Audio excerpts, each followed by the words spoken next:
बिस्मिल्लाहिर्रहमानिर्रहीम। SQL server की अपनी सीरीज़ को हम थोड़ा सा आगे बढ़ाते हैं और आज हमारा लेक्चर नंबर 16 है। इसके ऊपर हम सीक्वल के अंदर moving average and cumulative total को कैसे कैलकुलेट करते हैं और हम फॉर एग्ज़ाम्पल हम अपनी सेल को प्रोडक्ट वाइज देखना चाहें कि ईयर में पूरा ईयर इसकी मूविंग एवरेज क्या रही और क्यूमुलेटिव टोटल क्या रहा। इसी के ऊपर आज हम मल्टीपल तरीक़ों से इसको स्टडी करेंगे, तो हमारे साथ रहिएगा। स्टार्ट करते हैं।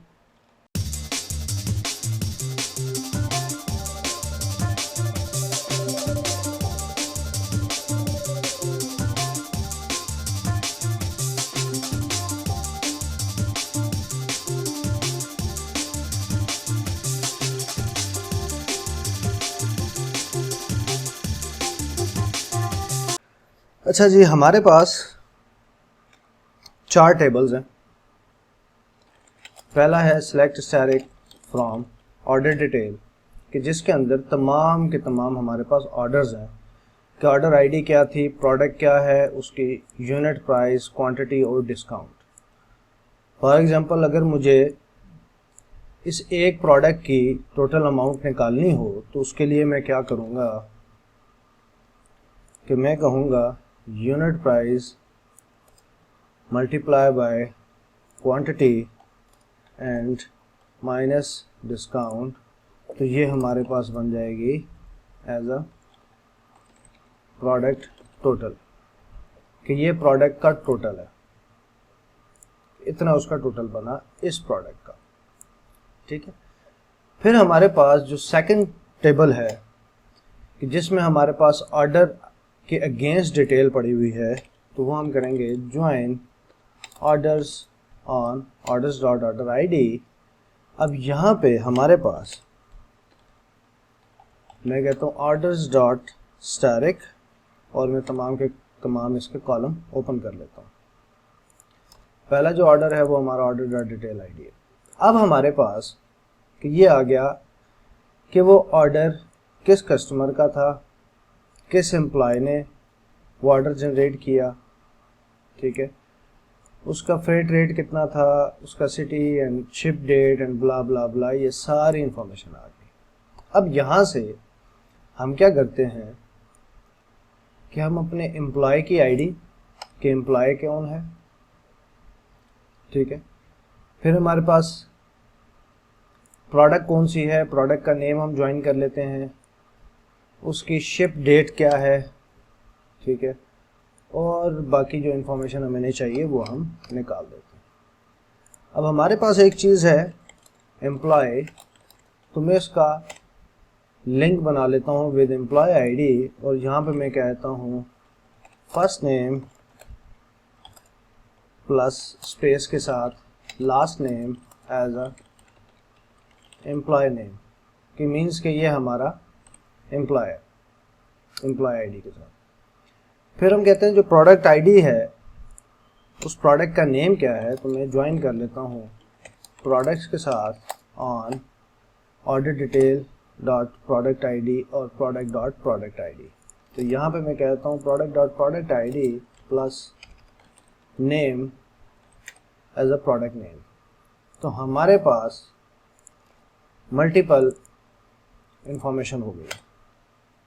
अब हम एग्जीक्यूट करते हैं तो हमारे पास आया ये, मैं ऑर्डर आईडी को बीच में से निकाल देता हूँ और हम इसको ऑर्डर बाय प्रोडक्ट आईडी कर देते हैं कि मेरे पास प्रोडक्ट आईडी 111, इसकी मल्टीपल ऑर्डर के ऊपर ये प्रोडक्ट का टोटल बना, ये एम्प्लॉय था जिसने ये किया और इस डेट को किया। तो डेट को मैं कह देता हूँ कि मुझे डेट नहीं चाहिए, मुझे सिर्फ आप इसका ईयर दे दो। ठीक है। तो इसे मैं कहता हूँ ऑर्डर ईयर, कि ऑर्डर का ईयर क्या था। तो इस एम्प्लॉय ने 96 में ये वाली प्रोडक्ट जब सेल की, जब उसका ऑर्डर जनरेट किया, तो ये उसका टोटल बना। अब अगर मैं ये कहता हूँ कि इस एम्प्लॉय ने इस साल में जितना भी टोटल किया वो सब मुझे दे दो, तो उसके लिए हम ऑलरेडी सम के ऊपर पढ़ चुके हुए हैं, तो मैं इसे कह देता हूँ sum of this one product total, कि प्रोडक्ट टोटल का सम दे दो। ऑन बिहाफ ऑफ ग्रुप हमने क्या क्या करना है, ग्रुप हमने ये करना है ग्रुप बाय, कि जो भी हमारा एम्प्लॉय नेम है, ईयर है, प्रोडक्ट आईडी है, नेम है और एम्प्लॉय आईडी है, उनकी बेस पे ग्रुप कर लो। तो अब हमारे पास जो टोटल बना वो इस एम्प्लॉय का ये टोटल आया हमारे पास, ठीक है। अच्छा, मैं डिस्काउंट को बीच में से निकाल देता हूँ ताकि हमारे पास ये जो पॉइंट वाला प्रॉब्लम है वो थोड़ा कम हो जाए, ठीक है। तो हमने पॉइंट्स को बीच में से इग्नोर कर दिया। अच्छा, बीच में कुछ ऐसे हैं जिनका शिप जो है वो हमारे पास शिप डेट है, तो यहाँ पे हमने ऑर्डर डेट लेनी है ताकि हमारे पास नल कोई ना आए, और ऑर्डर डेट को ही हम ग्रुप बाय भी कर लेंगे। तो ऑर्डर डेट के ऊपर हमने कहा प्रोडक्ट आईडी, इस प्रोडक्ट आईडी का एम्प्लॉय 2 ने इस ईयर में इतनी टोटल ऑर्डर जनरेट किए, और ऑर्डर बाय हम इसको एम्प्लॉय आईडी कर देते हैं ताकि हमें एम्प्लॉय वाइज भी सीक्वेंस मिल जाए। और सॉरी, एम्प्लॉय आईडी जो है वो हमारा यहाँ पे भी मिसिंग है, तो मैं यहाँ पे भी डाल देता हूँ एम्प्लॉय आईडी, और ग्रुप बाय में हमारे पास ऑलरेडी एम्प्लॉय आईडी अवेलेबल है। और सॉरी, एम्प्लॉय आईडी हमने जो डालना है वो है ऑर्डर्स वाला, क्योंकि हमने ऑर्डर्स वाला एम्प्लॉय आईडी को यूज़ किया हुआ है अपने क्यूरी के अंदर।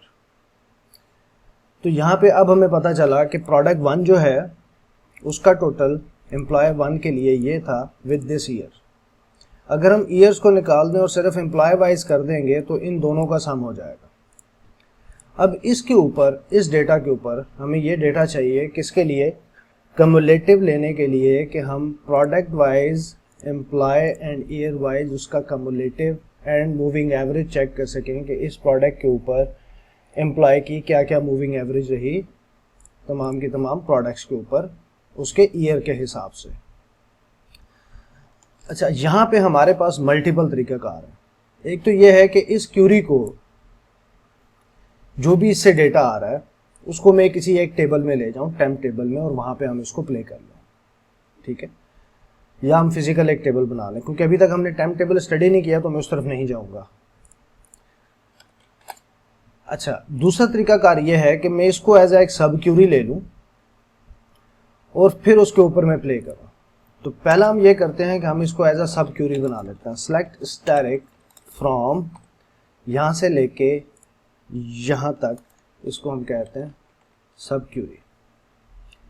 तो सेलेक्ट स्टैटिक, तो ये सब क्यूरी का तमाम हमारे पास डेटा आ गया, ठीक है। जो डेटा डायरेक्ट यहाँ से आ रहा था, अब यहाँ से वो ग्रुप होके सब क्यूरी के एक वर्क टेबल बनेगा और वर्क टेबल में यहाँ पे उसकी इंफॉर्मेशन आ जाएगी। सेम इसी को हम एग्जीक्यूट करते हैं। इसमें से हमने ऑर्डर बाय को निकाल देना है एंड देन एग्जीक्यूट। तो ये हमारे पास सब क्यूरी आ गई, क्योंकि ऑर्डर हमने लगाना है तो हमने आउटर एरिया पे लगाना है, ना कि उसके इनर एरिया पे। अच्छा, हमारे पास तमाम इंफॉर्मेशन आ गई। अब इसके ऊपर हमने मूविंग ऑब्जेक्ट कैसे कैलकुलेट करना है। यहाँ पे मैं इसे कहता हूँ कि प्रोडक्ट आईडी, प्रोडक्ट का नेम, उसका टोटल, किस ईयर पे, किस एम्प्लॉय नेम के ऊपर। अच्छा, यहाँ पे अब जो हमें उसकी मूविंग और कम्युलेटिव चाहिए, तो उसके लिए मैं क्या करता हूँ, प्रोडक्ट टोटल को मैं आगे ले आता हूँ यहाँ पे, और यहाँ पे मैं इसे कहता हूँ कि हमने एवरेज कैलकुलेट करनी है। किसकी एवरेज, जो भी हमारे पास प्रोडक्ट का टोटल आ रहा है उसकी एवरेज। तो मैं इसे कहता हूँ प्रोडक्ट टोटल, उसकी एवरेज लो, अवर पार्टीशन बाय। अब पार्टीशन बाय में इसे कहता हूँ प्रोडक्ट आईडी, कि प्रोडक्ट आईडी की पार्टीशन के ऊपर आपने ये काम करना है। And order by, order by पे मैं इसे कहता हूँ क्योंकि हमारे पास जो इस वक्त सब टोटल है वो एम्प्लॉय और ईयर की बेस पे है। मीन्स कि हम जो सब टोटल ले रहे हैं उसमें हमारे पास एम्प्लॉय आईडी और उसके ईयर की बेस पे है, जो भी ऑर्डर ईयर है एंड प्रोडक्ट आईडी। ठीक है, तो इसीलिए हमने क्या किया, प्रोडक्ट आईडी को पार्टीशन दे दी कि इसकी बिहाफ पे आपने पार्टीशन बनानी है, और ऑर्डर बाय आपने करना है employee ID and order year, इसकी बिहाफ पे आपने इसको ऑर्डर बाय करना, और इसको मैं कह देता हूं एज अ मूविंग एवरेज। तो ये हमारी होगी मूविंग एवरेज। इसको मैं बैक स्पेस टैब बैक कर लेता हूँ ताकि हमारे पास एक ही लाइन में आ जाए। सेकंड, मैं इसे कहता हूँ आपने सम निकालना है किस चीज़ का, प्रोडक्ट टोटल का, over partition by product ID, order by employee ID and order year. ये हमारे पास आ जाएगा कम्युलेटिव टोटल। इसको हम एक स्टेप मजीद पीछे कर देते हैं। तो ये हमारा हो गया कम्युलेटिव टोटल।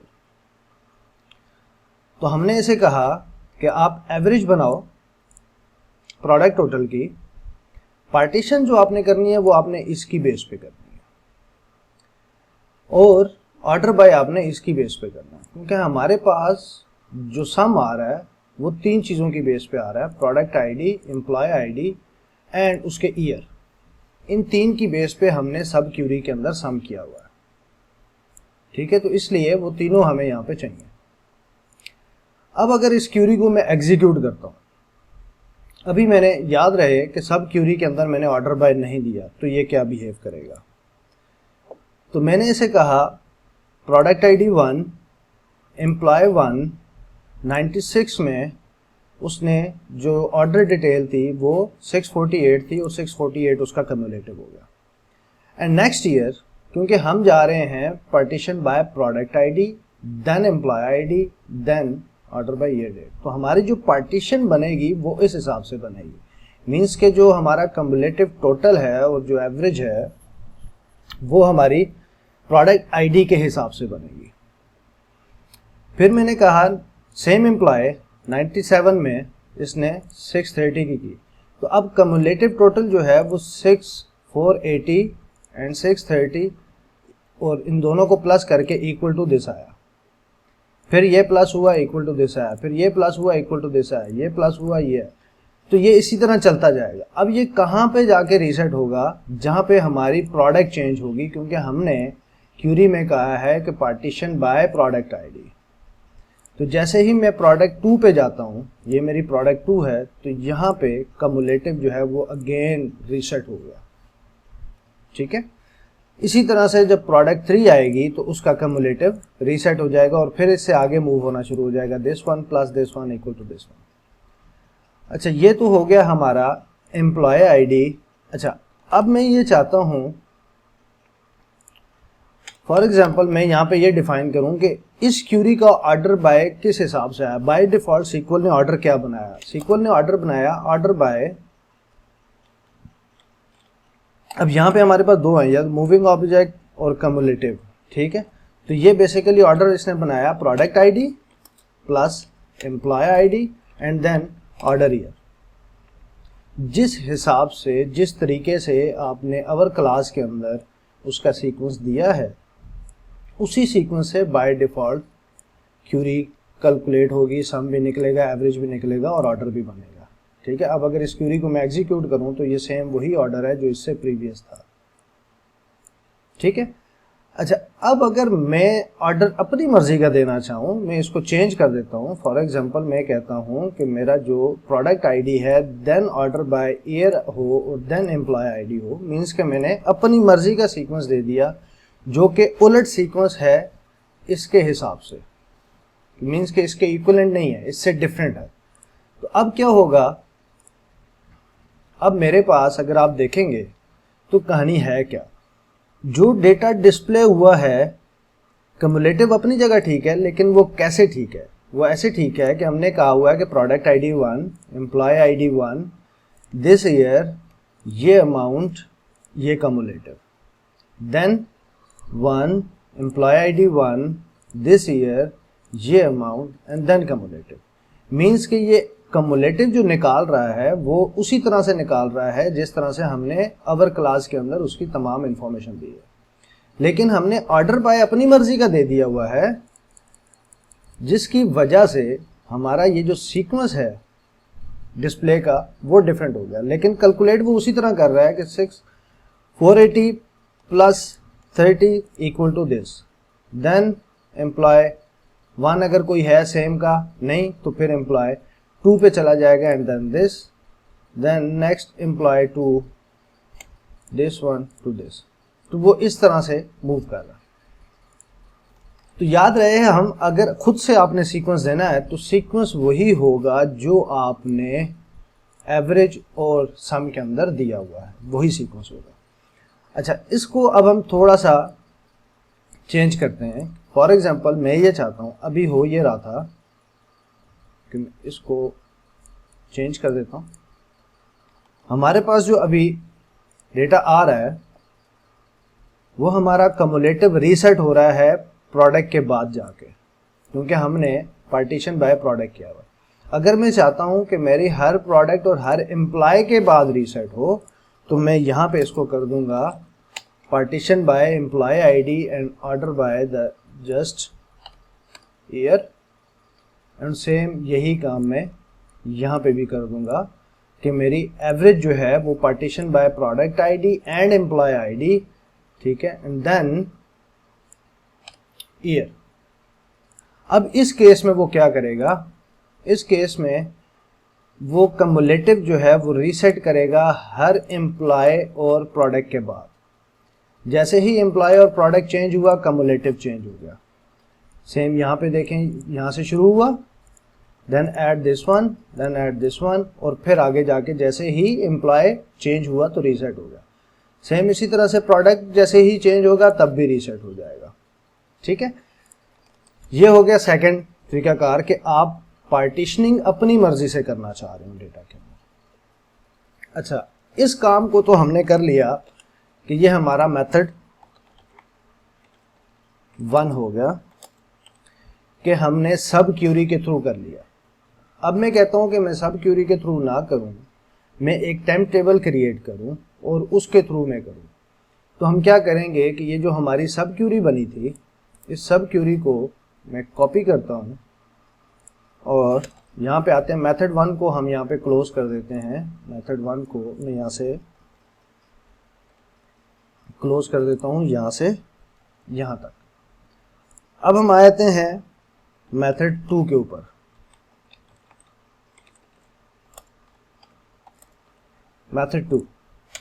मेथड 2 में क्या करता हूँ कि मैं इस सब क्यूरी से डेटा उठाता हूँ और इसको मैं कहता हूँ into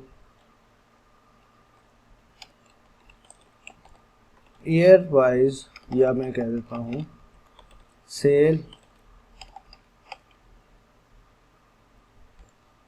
product employee and year wise, कि मैंने एक उसी का एक टेम्प टेबल बना लिया हैश साइन के साथ। इसको हम टेम्प टेबल्स को आगे जाके डिफाइन करेंगे। हमारे आगे लेक्चर्स हैं जिसमें हमने टेम्प टेबल्स के हवाले से पढ़ना है। यहाँ पे टेबल्स और टेम्प टेबल्स और ये सारी चीज़ें जब हम पढ़ेंगे तो हमें वो चीज़ें क्लियर हो जाएंगी। तो अभी हमने टेम्प टेबल को स्टडी नहीं किया, तो मैं जस्ट फॉर इंफॉर्मेशन कि मैं जो भी डेटा यहाँ से आ रहा है, ये जो भी कॉलम्स आ रहे हैं वो इस टेम्प टेबल के अंदर इंसर्ट होगी।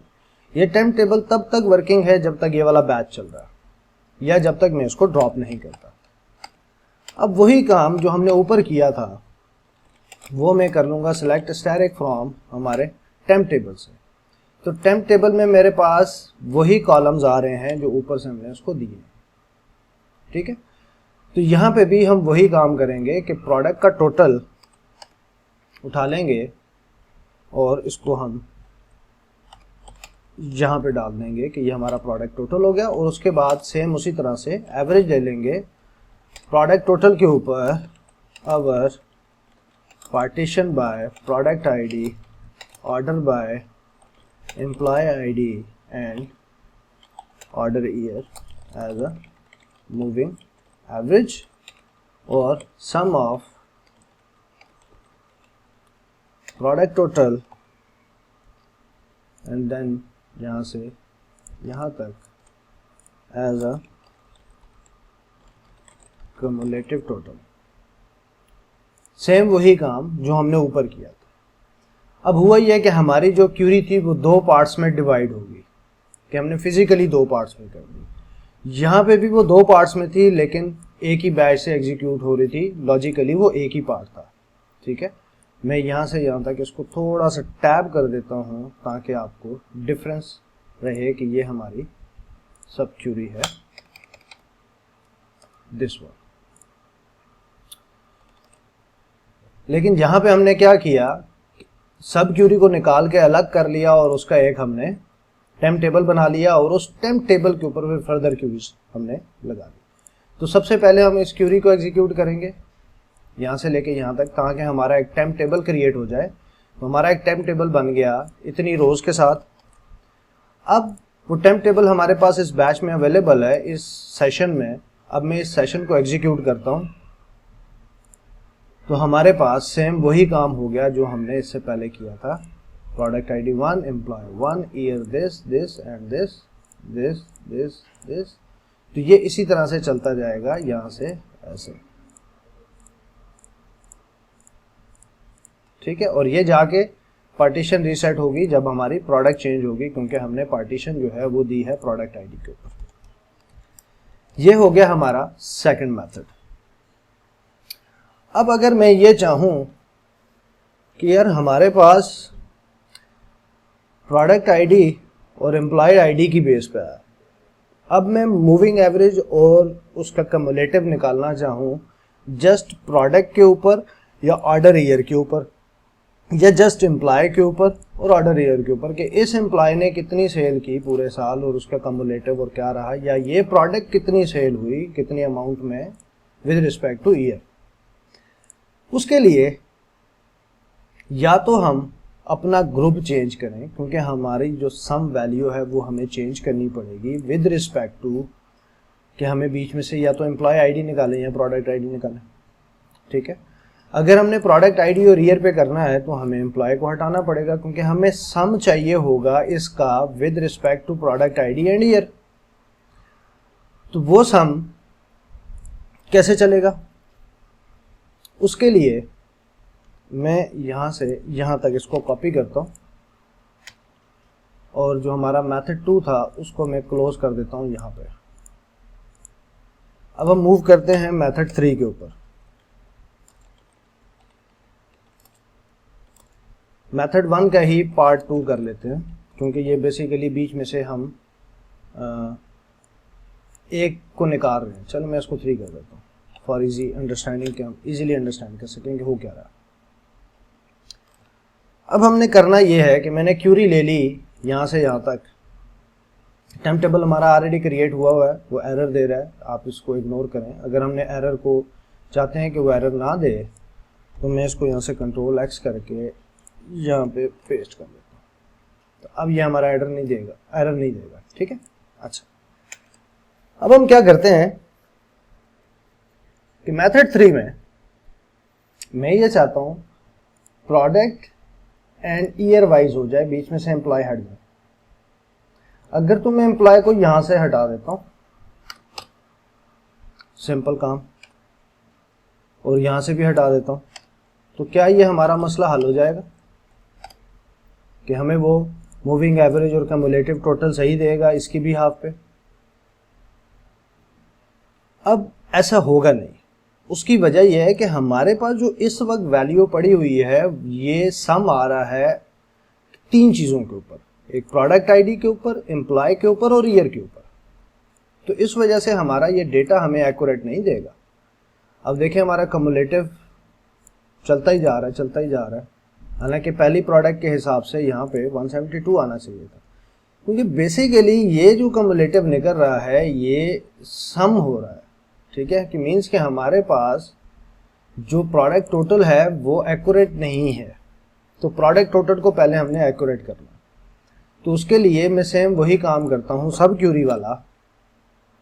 मैं से कहता हूँ सेलेक्ट स्टैटिक फ्रॉम यहाँ से यहाँ तक, और इसमें से मैं ये दो चीज़ें निकाल देता हूँ, और यहाँ पे मैं से कहता हूँ मुझे सम चाहिए एज अ प्रोडक्ट टोटल, ठीक है। और इसको मैं कहता हूँ ये हमारी सब क्यूरी है, कि मुझे इस टेबल में से अब इन दोनों का सम चाहिए with product ID and our ID. और यहाँ पे हम इसको ग्रुप डिफाइन कर लेंगे कि किस ग्रुप की बेस पे, प्रोडक्ट आईडी और ईयर आईडी, ठीक है। एम्प्लॉय के नेम को हम बीच में से निकाल देते हैं, क्योंकि अभी हमें एम्प्लॉय वाइज तो नहीं चाहिए, कि हमें प्रोडक्ट आईडी और ईयर की बेस पे आप सम दे दो, टोटल दे दो। अब हम इसको जस्ट एग्जीक्यूट करते हैं तो इसने हमें सम दे दिया। वो बेसिकली जो प्रॉब्लम आ रहा था वो ये आ रहा था कि इस प्रोडक्ट का इस ईयर में इतना टोटल बनता, ठीक है। तो वो हमारे पास बीच में एक एक्स्ट्रा इंफॉर्मेशन थी एम्प्लॉय की, जिसकी वजह से हमारा जो मूविंग एवरेज थी वो ठीक नहीं आ रही थी। तो अब हमने इसको सम कर लिया। सम करने के बाद अब यहाँ पे हम आते हैं और मैं इसे कहता हूँ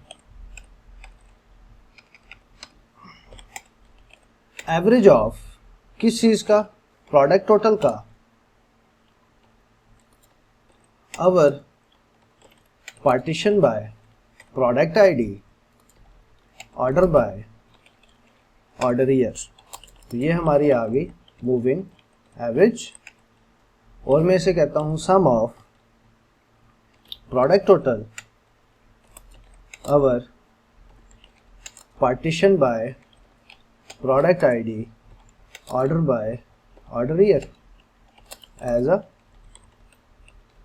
cumulative टोटल। तो अब ये क्या करेगा, ये हमें ऑर्डर बाय रिकॉर्ड देगा with product ID and order year, और जो पार्टीशन बनाएगा वो प्रोडक्ट आईडी की बिहाफ पे बनाएगा कि इस प्रोडक्ट की ईयर वाइज क्या क्या सेल हुई। तो अब उसने बता दिया कि जो पहला साल था प्रोडक्ट 1 का, उसमें ये उसकी सेल थी, ये कम्युलेटिव बना। नेक्स्ट ईयर ये थी, फिर ये बना, फिर नेक्स्ट ईयर ये थी, ये बना, फिर उसके बाद दूसरी प्रोडक्ट शुरू हो गई, तो हमारा जो कम्युलेटिव था वो चेंज होगा। अब अगर मैं इसे कहता हूं कि आपने पार्टीशन बाय मींस कि हम इसको उलट कर देते हैं कि प्रोडक्ट वाइज ना दे, ईयर वाइज सेल दे। ईयर वाइज क्या बना, तो इसी को हम कॉपी करते हैं, इसी क्वेरी को, ठीक है। और मैं यहाँ पे ले आता हूँ मेथड 4 कि ईयर वाइज निकाले प्रोडक्ट का टोटल। तो मैं जस्ट यहाँ पे पार्टीशन चेंज कर दूंगा कि आपने जो पार्टीशन है वो control X, control V, control C, control V, control X, control V and product ID, कि जो उसका ऑर्डर है। तो हमारे पास अब जो सीक्वेंस बनेगा वो ईयर वाइज उसकी पार्टीशन होगी and then order by product ID. तो जो इसका ऑर्डर बाय बनेगा वो सेम क्यूरी सीक्वल इसी तरह बनाएगा कि हम खुद से भी अगर लिखेंगे तो हम यही लिखेंगे order by order year and product ID. तो हमारे पास ऑर्डर ईयर ये आया 96। जैसे ही 97 पे हम पहुंचेंगे मीन्स के नेक्स्ट ईयर पे, तो हमारा ये रीसेट होगा। अब हमारा जो टोटल बन रहा है वो ऑर्डर ईयर के हिसाब से बन रहा है कि हमारा एक ईयर में मैक्स जो कम्युलेटिव आया वो ये था, ठीक है। अच्छा, अब यही काम हम एम्प्लॉय वाइज करना चाहें तो आप जो यहाँ पे नीचे सब क्यूरी में जो सम हो रहा होगा उसको आप विद एम्प्लॉय आईडी कर देंगे, ठीक है। तो ये हमारा मेथड है कम्युलेटिव का और मूविंग एवरेज का। अच्छा, अब इसमें लास्ट चीज़ एक हम अगर ये पढ़ लें कि मैं ये चाहता हूँ कि मेरा जो वैल्यूज़ आ रही हैं एवरेज की, कम्युलेटिव की और मूविंग एवरेज और प्रोडक्ट की, ये न्यूमेरिक में कास्ट हो जाएं, कन्वर्ट हो जाएं न्यूमेरिक में, कि यहाँ पे हमारे पास मीन्स के कामा जो है वो लग जाए जो न्यूमेरिक में लगता है। तो उसके दो तरीक़ाकार हैं, या तो मैं इसको वारचार में कन्वर्ट करूं, वारचार का जो फर्स्ट मेथड है वो न्यूमेरिक है, या मैं इसको फॉर्मेट कर लूं जो कि सीक्वल का एक फंक्शन है। मैं इसे कहता हूँ न्यूमेरिक विद 2 डेसिमल, इसका कल्चर दे देता हूँ और एज अ कॉलम नेम ये कर देता हूँ। सेम यही काम कि यहाँ से लेके यहाँ तक जो भी इंफॉर्मेशन आ रही है उसको आप फॉर्मेट कर दो विद न्यूमेरिक 2 डेसिमल के साथ एज अ मूविंग एवरेज, और सेम यही काम सम के साथ कर दो यहाँ से यहाँ तक। मीन्स के हमें जो ये रिजल्ट आ रहे थे उनको हमने न्यूमेरिक में कन्वर्ट कर दिया। अब मैं इसको एग्जीक्यूट करता हूँ क्यूरी को, और हमारे पास अब 1000 सेपरेटर के साथ, क्योंकि न्यूमेरिक के अंदर 1000 सेपरेटर यूज होता है, और विद 2 डेसिमल पॉइंट्स के यहाँ पे हमारे पास कुछ 4 आ रहे थे, तो अब ये ज़्यादा इजीली रीडेबल हो गई है हमारी। ठीक है, तो हम गए जी 96 में फाइनल ये बनी, फिर उसके बाद 97 में जहाँ से स्टार्ट हुई और ये ऐसे चलती जाएगी ऐसे। क्लियर? ये था हमारा मूविंग एवरेज और कम्युलेटिव टोटल को कैलकुलेट करने के लिए। तो आपके पास 3 चीज़ें होनी चाहिए मिनिमम फॉर मूविंग एवरेज और कम्युलेटिव टोटल के लिए, क्योंकि आपने किस बिहाफ पे करनी है। एक तो आपको वो अमाउंट चाहिए जिस अमाउंट पे आप करना चाह रहे हैं, ठीक है। फिर आप ईयर वाइज करना चाह रहे हैं, एम्प्लॉय वाइज है, कस्टमर वाइज है, फिर उसके साथ प्रोडक्ट या जो भी आपका आइटम है वो आपने जोड़ा, तो आप इस तरह से चलते जाएंगे। तो ये पार्ट 4 है। पार्ट 5 में हम ये कर सकते हैं कि प्रोडक्ट को निकाल के, अच्छा मैं क्यूरी को, जो पुरानी हमारी क्यूरी थी जिसको मैंने रिवर्स किया था, उसको मैं वापस ले आता हूँ कि यहाँ पे हमारी प्रोडक्ट आईडी हो और यहाँ पे हमारा ईयर ऑर्डर हो, ताकि आपके पास दोनों चीज़ें अवेलेबल हों।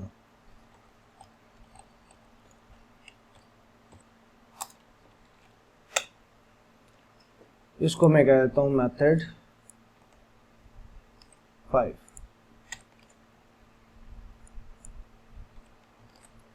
ठीक है, तो ये हमारे पास मल्टीपल तरीक़ाकार आ गए मूविंग एवरेज और कम्युलेटिव टोटल को। फिर हमने इसमें साथ साथ ये भी देखा कि हम पार्टीशन के अंदर मल्टीपल भी यूज़ कर सकते हैं। फिर हमने ये देखा कि हम ऑर्डर बाय के अंदर मल्टीपल यूज़ कर सकते हैं। तो आप अगर इसको मज़ीद एक्सपेंड करना चाहें, आप ये चाहें कि product with customer ID and then order by employee ID and year, तो फिर आप यहाँ पे जो आपका सम है अमाउंट का वो आप थोड़ा सा एक्सपेंड कर लेंगे। मीन्स कि उसके ग्रुप बाय में आप 4 चीज़ें ले आएंगे, 1, 2, 3 और चौथी अगर आप कस्टमर ऐड करना चाहें तो आप कस्टमर ले आएंगे। ठीक है, तो ये हमारा टोटल तरीक़ाकार था सीक्वल के अंदर मूविंग एवरेज और कम्युलेटिव टोटल को विद अवर क्लास के साथ आप कैसे डील कर सकते हैं। तो इसमें हमने सब क्यूरी के थ्रू भी किया, हमने टेम्प टेबल के थ्रू भी किया, फिर हमने कुछ उसकी चीज़ें चेंज की, कुछ ऑर्डर बाय अपनी मर्ज़ी के लगाने की कोशिश की, तो हमने देखा कि हमारे पास क्या रिज़ल्ट आता है, तो कहाँ पे क्या इम्पैक्ट पड़ता है। ठीक है, तो ये सारे तरीक़ेकार हैं। होपफुली उम्मीद करते हैं कि आपको काफ़ी कुछ नया सीखने को इससे मिला होगा, और अगर कोई चीज़ आपको नहीं समझ में आई तो काइंडली आप हमें कमेंट्स कर सकते हैं, आप हमसे क्वेश्चन कर सकते हैं। हम मज़ीद कोशिश करेंगे कि इसको मज़ीद आसान तरीके से एक्सप्लेन करें। अगर बीच में कोई ऐसी चीज़ें हैं कि जो आपको लगता है कि वो, जिस तरह फॉर्मेट का हमने जिक्र किया, शॉर्ट से जिक्र किया कुछ चीज़ों का, या हमने टेम्प टेबल का बड़ा शॉर्ट सा जिक्र किया, तो इनके बारे में आपको वरी करने की ज़रूरत नहीं है। ये आगे हमारे लेक्चर्स आएंगे जिनमें हम ये चीज़ें इन डिटेल पढ़ेंगे कि variable table as a variable कैसे काम करता है, टेम्प टेबल क्या होता है, कहाँ जाता है, उसकी इन डिटेल इन डेप्थ, और फॉर्मेट में क्या क्या कल्चर्स हैं, कैसे कैसे काम करता है। तो इसके ऊपर हमारे इन डिटेल लेक्चर्स अवेलेबल होंगे। ठीक है, तो उम्मीद है कि आपने आज भी बहुत अच्छा सीखा होगा। इंशाल्लाह ज़िंदगी रही तो नेक्स्ट लेक्चर में मुलाकात होगी। तब तक के लिए हमें भी इजाज़त दीजिए। अपना ढेर सारा ख्याल रखिएगा और हमें अपनी दुआओं में याद रखिएगा। और नए आने वाले दोस्तों को, अगर अभी तक आपने हमारा चैनल सब्सक्राइब नहीं किया तो काइंडली वो सब्सक्राइब कर लें और बेल आइकन ज़रूर क्लिक कीजिएगा ताकि आने वाली हर नई वीडियो आपको बर वक्त मिलती रहे। तो हमें अपनी दुआओं में याद रखिएगा। फ़ी अमान अल्लाह।